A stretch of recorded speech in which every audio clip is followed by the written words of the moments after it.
Good morning, people of the internet. You're listening to Debi Radio 79.5 FM, a podcast where we discuss the movie Grosse Pointe Blank 1 minute at a time. I'm Dev. And I'm Hugh, and on today's show, we're looking at minute 85, where Martin Blank has visited his old locker at school. And in a moment, a single fast edit, we are going to go from what's the word I want? A thoughtful rom-com to full-on action mode. And joining us once again, we have Billy Holku, self-professed all-round nerd, and particularly for this minute, martial artist. Welcome back, Billy. Hey, let's go. Thank you very much. Yes, I'm so excited for this part. Such a big fan of Benny the Jet. I was also great to realise later that John Cusack is also his martial arts student as well. So it gels so great. As a fan of choreography as well, this is one of the top ones at that time in the US cinema. So yeah, I'm very excited to take a deep dive on this one. Yeah. Oh. Yeah. And I feel like this, for those of us that are really martial arts fans, this is the pinnacle action scene of the film. It's not the only one by any means. We've had the Ultimate blow up. We're going to have really what the cinematic crescendo is, which is all of the stuff that happens at Debbie's house. Yeah. But I think for the three of us, this is the really great minute, and it's almost a shame that it is only a minute, because it fits right in this, and then there's a very small amount of it at the start of next Monday's minute, but this is it, and it's excellent. But I do kind of wish there was more of it. I mean, but I think that's part of the reason that to this day, this is considered one of the best fights on film in American cinema, right? Because it is short, it is effective, it does a whole number of things. So let's start with the fact that there is a long tradition in American films, going back to Bad Day at Black Rock and before, of martial arts as being a sneaky Asian thing that is not a manly way to fight, right? And it slowly changes as you get men coming back from World War II who've been stationed in the Pacific, who've learnt martial arts for various reasons, sometimes for fitness, sometimes because they were trying to get inside the psychology of the Japanese. But for whatever reason, they come back with this training and they start to teach and train in America. And so you get something like Bad Day at Black Rock, where Spencer Tracy's character, who's lost his arm, nevertheless is using karate in the film, which is the first time it's done in an American film. And slowly, really slowly, this pendulum starts to shift, right? And Bruce Lee is the major turning point for all of this. There's before Bruce and after Bruce. And after Bruce, everybody wants to do it. Everybody wants to get someone training them. And, the Jet was fortunate in his youth to see Bruce do the 1-inch punch. And he credits that with putting him on the path to becoming the professional athlete that he became. But I also find it but in American movies as well, there's this real kind of back and forth of, no, the gunfight is the American way. The car chase is the American way. If we have a fight, it's got to be fists, it's boxing, it's pugilism. And slowly that changes as we get into the 80s. We get the whole idea of the American ninja. We get this, the whole industry of low-budget martial arts kicks off. And so at this point, we've now seen like a ton of cheesy, bad films that don't do it well. They might have good people in them, but everyone's now seen tons and tons of bad ways of doing this. And the mainstream efforts are rare. I mean, the Jet is the choreographer and trainer of he's the choreographer for the film and the trainer of Patrick Swayze in Roadhouse. Yes. Which is one of those rare examples again of the whole notion of an American being fully into martial arts and into the spiritual aspect of it as well. And I feel like this is like you can jump ahead and you can sort of like see how we get to Grosse Pointe Blank, but in 97 there is Brandon Lee is he's done his bit. Sadly, we've lost him. We haven't got the Matrix yet. We haven't got Charlie's Angels yet. We haven't got all of the Hong Kong people coming over, combat choreographers coming over yet. This is that moment where everything comes together in one scene, and it's more interested in realism than it is in film fighting. Definitely. And in being realistic, it's amazing. This is, I would say, John Wick before John Wick. Yes. Very early on as well. As you mentioned, Dev, it's a shame it's only a minute long, but at the same time, these are also high-end killers, high-end assassins. They want to have the fight ending as soon as possible. Yep. You know, Yep. and on Yep. top of that, I think this is the only hand-to-hand combat part of the film as well. Yeah. Pretty much all the others are gunfights, right? Yeah, pretty much all gunfights. Yeah. Gunfights, you know, gunfights is all about distance. Gunfights is all about cover, duck and cover. With hand to hand, you can see it in the choreography as well. They're getting so close to each other. They're using the elbows. They're using the knees. Right, and it dispenses with the traditional way of lengthening one of these interactions, which is the grandstanding, right? Because again, you know, it's a very realistic attempt at a choreographed fight sequence. So you're not having this come get it, like come at me, you know, the famous Bruce Lee with the hand gesture kind of moment to draw out the tension or to build it in some way. Everything about this is fast, frantic, you know, and it really feels like this is, you know, a fight for your life because of that, because it starts up with no warning and it just almost ends with no warning, and everything in between is, you know, very, very fast. Lots of camera work to accentuate that as well, with the fairly rapid cuts and the close-up angles to give you that intensity. But it's not so choppy as to be, because obviously this is the late 90s, so you've got, you know, music video directors are now becoming full-blown film directors. Like you've got David Fincher and Antoine Fuqua and all those guys from Propaganda 11, and then you've got Michael Bay and his ilk, and you've got all these people who are doing fast cutting for fast cutting's sake. The Jason Bourne effect, we call it. Yeah, exactly. Well, yeah, exactly. The Bourne Identity is like 3 years around the corner. It's so close. This, as you say, Dev, this does make for a frantic fight, but they still do it in such a way that you see the hits and you see, because one of the things about one of the things about action on film historically, before, so way back in the day, Hollywood used to have stuntmen punch each other on the shoulder, right? In the shoulder or in the thigh, right? Somewhere meaty where you could take the hit, but you'd actually take, you know, that's how they'd choreograph the fight. You'd actually take the punch because it had to be seen on film. And John Wayne and, oh crikey, what's the name of his best buddy? Begins with a Y. My brain has gone. Anyway, anyway, for him and his best buddy fight choreographer, they were the guys who said, hang on, why do we need to do this when we can put the camera in a position where it won't see the exact hit and we put the soundtrack on instead? And so all of a sudden they changed the nature of how you shoot fights and film, right? And that radically alters everything that the Americans do in terms of these sorts of fights. What I love about here is these close-ups make it incredibly hard to do to avoid that, right? You actually aren't seeing the same sort of blocking when they strike out. The camera is always positioned where you can see the striking out, and you can see the opposite the opposite person, the person trying to avoid it, the combatant trying to avoid it or block it. You know, there's never a sense that the camera is positioned in such a way as to hide this from you. Yeah, I mean, it was quite a few of the hits are also, you know, from behind the shoulder as well. So you got that angle of where, you know, he'll swing and he's like, it's that kind of distance, but from this angle, it's like from here. So that hides it quite well. What I also quite like, as mentioned, regards to rapid cuts, they still have a couple of beats before they actually go into a cut. It's not punch, cut. You know, it's actually boosh, the reaction, and then maybe another hit, and then the cut.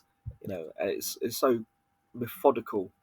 You get to experience it, you get to digest it, of what's happening, even though it is within that quick minute. Now, I want to ask you, Billy, because you obviously we said in a previous episode this week that we listed the martial arts that you are practiced in and skilled in, and obviously you've fought in the ring in both wrestling and Brazilian Jiu-Jitsu. But what I haven't mentioned, I don't think before, is that you have had a brush with the martial arts film industry. Yeah, I got a degree in film studies, and what I did for my time, I thought I'll go to Hong Kong.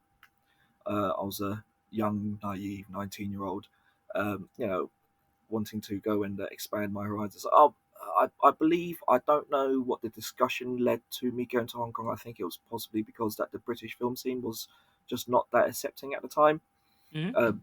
And I had a better chance in Hong Kong. I could speak the lingo badly at the time, so I ended up working for a film called Salon Films, which was great because they were an international film company that would help Hollywood and other European studios that would want to film in Hong Kong. We were essentially the liaison.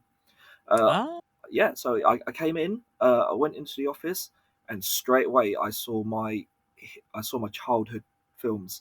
Bloodsport was on there. Kickboxer they were involved in. Mortal Kombat. They were making Shanghai Noon, Rush Hour. Mm-hmm. I saw Street Fighter the movie poster. I nearly walked out, but I thought I don't know. But yeah, it's great. And at the time, I was a young runner or production assistant, so essentially a dog's buddy, but also trying to learn the business, dabbling as storyboard artist. I needed extra money, so I said, well, I've got a background in martial arts. I'm considered, tall for a Chinese guy. Had a certain build to me, so they went, okay, well, how about you become an extra? Mm-hmm. Long story short, I managed to get to meet Jackie Chan. The first time we were filming a skit for the Hong Kong Tourist Association, and he just happened to be walking past. I got to chat with him. He spoke to me in English for some reason. I thought he just looked at me and thought, he doesn't speak Chinese. I don't know why, but he went, what are you filming here? I was like, Hong Kong Association. Okay, then we start speaking. Later on, I then got a couple of roles and end up working on a film called The Accidental Spy. And we were on that for a good week. I was just got to sit, and as you do, sitting with your heroes, you're a little bit shy to talk to them, etc. But then he saw me talking to some of the other actors, performers who were from London, England. We were all like joking around, saying, "Oh, you're from Watford? Oh, I'm from London. Oh, yeah, scumbags, whatever." And he said, "Oh, you speak both Chinese and English?" I went, "Yes." "Oh, come here and translate for me." So I ended up doing a little bit of translation work for him. He was reading a few things. I got to sit down with Ken Lowe, talking about a bit of Thai boxing. Great kicker. Oh yeah, great, amazing kicker. I didn't even, but at the time, funnily enough, I knew him as Thai boy because that's what they kept calling him because he is from Thailand. So oh my god, everybody went by nicknames, and my Cantonese at the time wasn't that great, but I could really get by. So yeah, it wasn't until I left that set until I realised what everyone's real names were. But I was looking at thinking, wow, I've seen all you guys and work. I'm trying to do my absolute best to not fanboy. But yeah, I got to train with him for about a day. That was great. I didn't get to train directly under Jackie. He's constantly doing middle of other projects. But yeah, it was a lot of fun. It's a great experience. That's amazing. Yeah, it is, isn't it? Yeah. So I wanted you to talk about this on the podcast for a couple of reasons, but the main one is directly related to this fight. So you've not only worked around or been around films and film sets and the sort of people who do this thing, but that you have the unique perspective to be able to tell those of us who've just watched these films, how hard is it to make something like this be real? Is part of the reason we always see choreographed fights is because it's safer, it's easier, it's a lot, it's more manageable to capture on film. And is it hard to capture this sense of movement that we're seeing here? Yeah, sometimes it is. It's just like with any other part of acting. You have to make it look realistic. You have to get the hit right. You have to get the lighting right. You have to get the angle correctly. You then also start thinking about their characters. What kind of fight style do they do? Are they a slow puncher? Are they a fast kicker? Stuff like that. Everybody has their own uh, s- style of fighting, even though they might be fighting in the same martial arts style. So I also do kung fu, Hmm. and and even though I grew up with my team, the backmate team, my style of fighting will be different to my teammate, even though that we've been training together for absolutely decades, because we are built differently. We have different personalities, and that comes across um, in our fighting styles. And it's just like in choreography as well. You can see in this particular part here, in this fight here, you can see that Benny the Jet had a heavy hand in it, if not choreographed it completely himself, Mm. because the moves are very kickboxing based, or Hmm. Muay Thai based, as it were. You got the elbows coming up from coming down upwards. There, you got the kick that just comes all the way up to the top. Mm. There's a little bit of wrist locking there as well, which is great, and even the grappling in it near the end, where there's a lot of head control. A lot of people don't realize that we use our heads as the other limb as well for control, and it's rarely used in that kind of thing. Is rarely used in film choreography because it's a little bit boring looking. If I have one head and it's just pushing away, what's more exciting to look at? A good old, you know, headbutt, or using my head to nudge someone's hand out the way, and then having this hand here, and that's what you see Martin Blank do Hmm. Hmm. to open up Felix there. I think the other thing that's interesting is the way that they use the height difference without actually making it a thing Mm, filmically. Like they just from the very first kick that Martin throws, where he uses his height and that long leg that he's got to go straight to disarm yeah, Felix and then go for his head. Yeah, and then Felix, yeah, uses punches. He uses his forearms to block. He goes in low on Martin, trying to yeah, get him in the gut. Right. It's really interesting how they work to their strengths. yes. And Felix, again, you know, yeah, Felix has to reach. Felix has to. He's got the full on reach of the punching of the kicks, and you see Martin. He's because he has to get closer. He's using the elbows. He's using the knees. He has to grab hold of this person. mm, And then there's that little stalemate that they have in the middle mm, Yeah. where they're both sizing each other up, and that's the only pause that they get to kind of see. Oh, okay, so what is my next opening? What is he going to do? Stuff like that. So yeah, it's great, and all that within a minute. It's yeah, just it's just beautiful to watch. yeah. It's so well done. And then that double spin where um Felix's character Benny the Jet Yeah, goes for his head and then spins down and does the floor there's a the low sweep. spin kick to Yeah, take. It's just the high low combo, and it just Mm, happens so fast. But of course, it then puts Martin on the ground, and it's just so impressive. yeah. I You mean, and know, then Martin does that long Bruce Lee style sidekick to just floor Felix right into the locker. Yeah. But yeah, that's just great. It's so much fun. and the intensity. The two of them are sweating. This is. Mm, I'm sure there's one or two shots that are using stuntmen, but the majority yeah, of it is clearly Cusack and Benny. yeah. I'm pretty sure they had a handshake agreement to say, well, you hit me. That's fine. Let's just go ahead and do it. Mhm. Insurance, the film studio insurance probably is looking like this, like no, let's Yeah, not. exactly. Well, I mean, the Cusack is the producer on this. So Yeah. it's kind of like, I'm honestly not sure any of that is stunt doubles. I mean, I'm assuming that Benny is not going to have a stunt double for this, right? Why would he? well, no. What I mean is, I think there's a couple of close-in shots where Cusack is, or at least Martin's Maybe like a character has been stand-in or something grappled. like that. Yeah. Yeah, and I think it's just a stand-in just to make sure he doesn't, it won't be for many. It won't be Yeah. much. It's just one of those things where once you've seen a few of these things, you start to realize when they make Like careful use of it just to give the lead a break, particularly when they're a producer. But yeah, it is. It. I have mixed feelings about this fight and the gunfights in this film, because Paul Cusack will end up typecast in low budget actioners for the next 20 years. And I know he set out to say, look, I can do this too. You don't think I can do this? This is what I can do. Yeah, this film is a calling card in so many ways. But it is kind of sad to kind of think that, you know, he got this became the thing. I mean, God, I've seen some terrible action films with him in it. And you're just like, Sony, why? Why? It's like the amount of Seagal stuff they churned out, or all the like 5 sequels to The Marine. It's like, guys, why? You know, and it's so depressing. And I think it's even worse when you go back and see this fight, or you look at the gunfights. You're like, this stuff is so good. It's such a perfect blend of American and Chinese, and it's so good.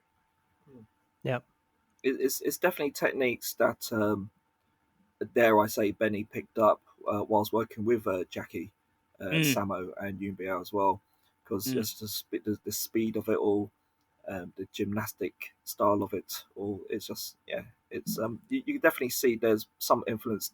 Again, dare I say, Benny himself is such a talented fighter and choreographer. He would have done a great. He would have done himself justice, regardless of the history anyway. Yeah. But yeah, it's great. This was minute 85 of the Grosse Pointe Blank podcast, Debi Radio, 79.5 FM, featuring your hosts, co-hosts, co-writers, and co-producers, myself, Hugh David, and Dev Soliger. Today's guest was Billy Hoku. Billy, thank you so much for joining us this week. It's been fantastic having you on. Tell us all where we can find you. Thank you very much for bringing me back. It's been a great week. You could find me on Instagram at Dim Sum Discussions, where we could talk about food, talk about dim sum, yum cha, Chinese food culture. It's great. Thank you very much. It's been a great week.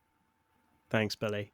If you want to listen to more episodes, you can find us on all good podcast players, including Apple Podcasts, Spotify, etc. You can also find us on YouTube and X at Debi Radio, and on our website, debiradio.com. And for all of those, it is DEBI for Debi. Finally, if you want to talk with us on the Facebook listeners group, come and find us at Debi Radio 79.5 FM Fan Club. One last time, that is DEBI Radio. Sure was clear that all of this was new. Concentrating hard like a little girl, smoking for the first time.